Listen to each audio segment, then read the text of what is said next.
Perkenalkan,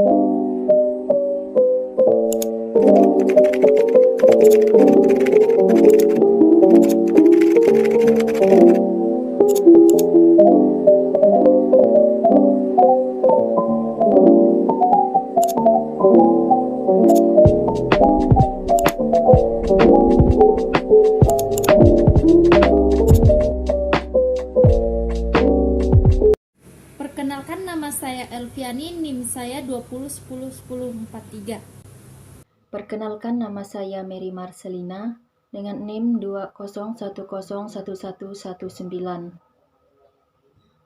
Di sini saya akan menjelaskan tentang faktor penyebab munculnya komunitas basis gereja. Pertama itu yang kekurangan pastor dan tantangan diktator militer.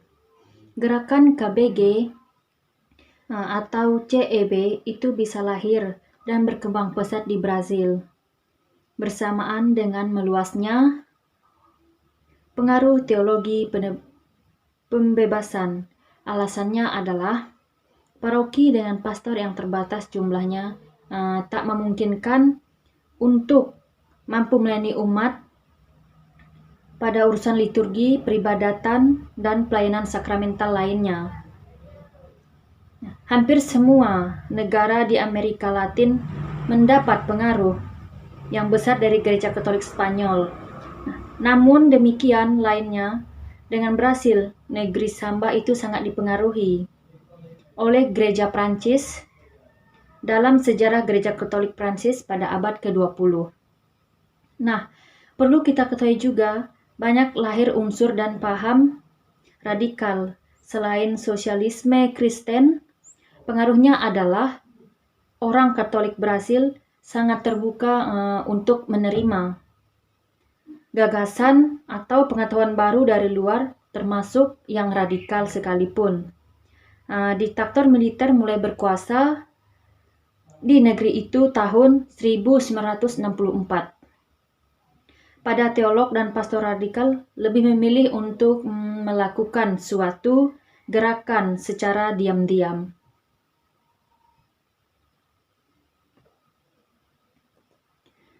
Nah, yang pertama itu ialah paroki dengan pastor yang terbatas jumlahnya tak memungkinkan mampu melayani umat untuk urusan liturgi, peribadatan, dan pelayanan sakramental lainnya. Pastor paroki juga tidak memungkinkan bisa melayani secara intensial, apalagi tiap hari Minggu di setiap stasi atau pemukiman yang jauh dari jangkauan pusat paroki. Nah, banyak stasi yang tak terjangkau oleh pelayanan pastor paroki, yang dimana biasanya tinggal di kota-kota kecil. Maka, lewat komunitas basis gereja ini, muncullah para kaum awam tersebut untuk mengambil peranan dalam pembinaan keimanan umat tanpa harus menunggu atau menguatkan diri pada pelayanan para pastor. Yang kedua, yaitu dalam sejarah gereja Katolik Prancis pada abad ke-20, banyak lahir unsur dan paham radikal. Selain solidaritas Kristen, ikatan kedua negara juga dipererat oleh pengaruh terdekat yang berkarya di Brasil, yakni Ordo Dominican. Apa pengaruhnya? Nah, orang Katolik Brasil sangat terbuka untuk menerima gagasan atau pengaruh dari luar, termasuk yang radikal sekalipun. Nah, yang ketiga, yaitu diktator militer mulai berkuasa di negeri itu tahun 196, rezim militer yang disebut dukungan oleh Amerika Serikat untuk menumpas gerakan aksi rakyat yang dicurigai beraliran kiri dan dipengaruhi oleh paham marxisme dan ateisme. Yang B, kelesuhan pastoral dan kejutan gereja Protestan, yang dimana selain faktor-faktor di atas, keadaan internal gereja Katolik sendiri dan persaingan dengan berbagai gereja dan sekte Protestan juga menjadi pendorong lahirnya gerakan suatu komunitas basis gerejani sejak abad pertengahan ke-20. Namun, situasi sosial dan ekonomi berkembang amat cepat. Pembangunan tersebut bergulir. Namun, pada demikian guncangan politik datang silih berganti. Dalam situasi politik demikian itu, gereja setempat tidak menampilkan aksi gerejanya seolah-olah terlena dan keasikan dengan aneka upacara di sekitar altar. Selain itu, juga gereja Pentakostal dari Amerika Serikat berkembang pesat di Amerika Latin di antara umat Katolik yang tidak mendapat pelayanan pastoral yang memuaskan. Kemudian juga, celakanya lagi, gereja boleh dibilang nyaris cuman menyentuh umatnya 3 kali selama hidup manusia, yakni pada waktu lahir, dengan baptis, menikah, atau mulai berkeluarga.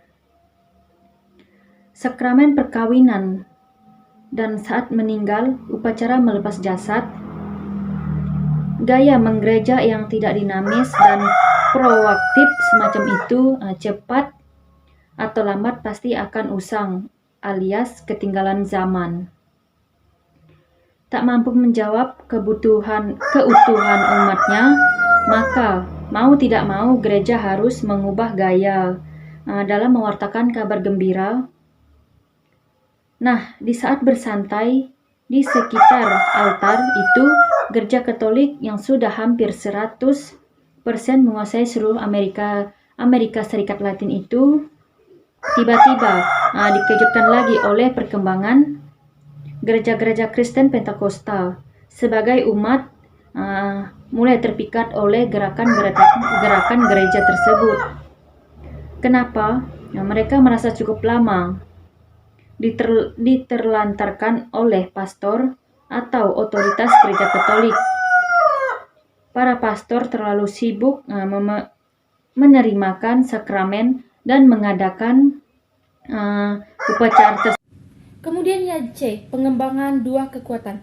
Tantangan ini benar-benar menyadarkan umat Katolik, maka mereka mulai mengembangkan gaya mengajar yang lebih sesuai dengan tuntutan umat di situasi setempat. Stasi-stasi yang luas dan berjauhan kemudian dikembangkan dan dipecah-pecahkan menjadi komunitas yang lebih kecil, semacam lingkungan ataupun rukun tetangga. Stasi yang semulanya dipimpin oleh seorang katekis, kemudian yang dipecahkan menjadi komunitas yang lebih kecil dengan tim pastoral yang dipilih di antara umat sendiri untuk menjadi pemimpinnya. Pengembangan komunitas basis gerejani ini sebagai gaya mengajar yang lebih baru di tengah-tengah berkembangnya teologi pembebasan dari benua ini telah berhasil mengembangkan masyarakat yang lebih adil dan manusiawi. Kemudian KBG sebagai gaya mengajar yang tanggap terhadap lingkungan dan penderitaan rakyat di sekelilingnya. Tumbuh subur, meskipun di sekelilingnya banyak mengalami berbagai masalah. Maka dari itu kembangkanlah KBG agar banyak masyarakat yang mengenal KBG, yang memudahkan kita untuk berinteraksi dan mengembangkan iman akan Yesus Kristus itu sendiri.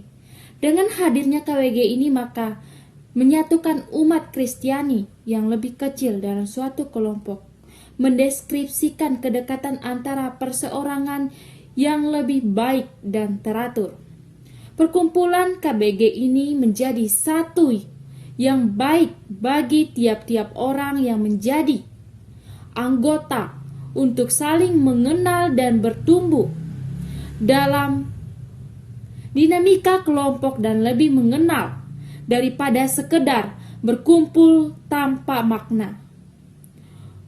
Bentuk pastoral dalam KBG ini adalah paling mendasarkan dan bersatu langsung dengan seluruh aspek kehidupan sehari-hari anggota. Aspek-aspek ini yang menyangkut pengalaman yang relevan dan memudahkan aksi untuk saling berkomunikasi, serta perencanaan dan pelaksanaan di setiap lingkungan. Hal inilah yang memunculkan terbentuknya KBG sebagai bentuk bahwa setiap umat Kristiani harus saling bersatu di dalam lingkungan maupun sekelompok yang saling bekerja sama untuk urusan praktis di dalam ini juga berarti kelompok umat yang kecil dan sederhana. Oleh sebab itu KBG selalu bersifat konteks dan tidak dapat disamakan satu dengan yang lainnya meskipun berada dalam satu wilayah teritorial yang sama. Lokasi KBG adalah keuntungan yang sekaligus keuntungan KBG tanpa sebagai komunitas gereja lokal di dalam kehidupan bermasyarakat. Martir terbanyak dari komunitas basis. Komunitas basis gereja ini berkembang luas di seluruh Amerika Latin.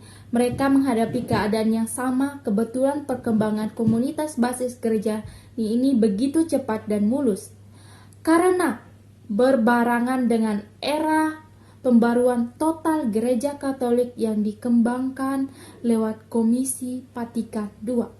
Sejak kemunculan klub atau komunitas basis gereja nih, seperti yang dikembangkan dari Brazil itu senantiasa berusaha menghayati Injil di tengah-tengah situasi pemerintah yang totaliter yang selama beberapa waktu merajalela di negara-negara Amerika Latin dan menghasilkan banyak martir, orang beriman yang dianiaya dan dibunuh karena keterlibatan mereka dalam perjuangan kaum tertindas dan tersingkirkan. Semua orang yang membela kepentingan rakyat dan kaum miskin dicap sebagai beraliran kiri, sebagai gerakan dari ideologis Marxisme dan komunisme. Pendekatan kata yang melakukan pembelaan pada kaum terpinggir harus dibasmi. Kemudian kesimpulan, komunitas basis gereja ini diberikan pengertian yang sangat berbeda dari tempat ke tempat. Ada keuskupan yang menyatakan kelompok-kelompok khusus sebagai KBG, misalnya Legio Mariae Karismatik, kelompok karyawan muda Katolik, dan sebagainya. Sebagai komunitas basis gereja nih, artinya kelompok gereja nih, KBG sebagai berorientasi pada kaum kecil. Komunitas basis ini terdiri dari orang-orang kecil dan mereka yang memiliki keperhatian dan keberpihakan pada orang kecil. Mereka melihat, mendengar, dan merasa seperti orang kecil. Mereka menghayati keprihatinan dan kepribadian Kristus sendiri. Maka dari itu terbentuk KBG tersebut agar mempermudah umat untuk senantiasa mendalami hidup iman. Kemudian ciri-ciri KBG. KBG adalah komunitas yang relatif kecil. Komunitas basis adalah satuan umat yang relatif kecil di mana dimungkinkan relasi dan komunikasi yang intensif. KBG adalah persekutuan, bukan sekelompok orang. KBG adalah satu gereja nih karena daya dorong dasar yang melahirkan dan mengembangkan adalah Roh Kristus. Kemudian yang kedua, KBG adalah komunitas yang mendasari hidup kepada firman Allah ataupun kitab suci. Dalam mengembangkan kebutuhan dan persoalan hidup nyata sehari-hari, komunitas ini selalu menimba inspirasi dan kekuatan dari kitab suci. Kitab suci menjadi pegangan hidup mereka. Kemudian yang ketiga, KBG selalu berorientasi pada kaum kecil, di mana di sini yang dimaksud kaum kecil adalah di mana mereka menganggap bahwa mereka sendiri adalah kaum kecil, di mana mereka selalu menghayati kitab suci dan selalu mendengarkan firman Tuhan dan hidup dalam sukacita. Oleh sebab itu mereka menganggap bahwa mereka adalah kaum kecil karena mereka berpihak kepada Kristus itu sendiri. Kemudian yang keempat, komunitas basis ini adalah komunitas yang terbuka, komunitas yang menerima siapa saja, ayah, ibu, anak-anak, kaya maupun miskin, dari status sosial dan kebudayaan manapun. Kemudian yang kelima, komunitas basis ini adalah komunitas yang menghayati pola hidup alternatif. Ia diharapkan menghayati budaya trending, tidak membawa arus. Misalnya, semangat komunisme, ketidakadilan, korupsi, kesewenang-wenangnya, dan kekerasan, diskriminasi, dan sebagainya. Kemudian yang keenam, KBG diharapkan menjadi basis pemberdayaan umat awam.